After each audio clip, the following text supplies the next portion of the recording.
মধ্যপ্রাচ্যের যুদ্ধকালীন পরিস্থিতির কারণে কাতারে আটকা পড়া ১৪৭টি অত্যন্ত মূল্যবান রেস জেতার ঘোড়াকে সফলভাবে উদ্ধার করে বেলজিয়ামে নিয়ে যাওয়া হয়েছে।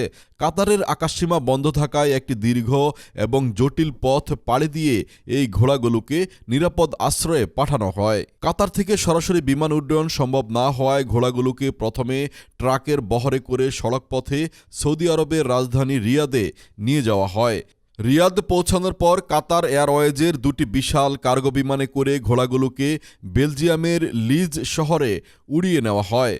কাতারের আকাশসীমা অনির্দিষ্টকালের জন্য বন্ধ এবং সামরিক উত্তেজনা বৃদ্ধির কারণে এই মূল্যবান প্রাণীগুলোর নিরাপত্তা নিয়ে উদ্বেগ তৈরি হয়েছিল, যার ফলে কাতার কর্তৃপক্ষ দ্রুত এই ঘোড়াগুলোকে সরিয়ে নেওয়ার সিদ্ধান্ত নেয়।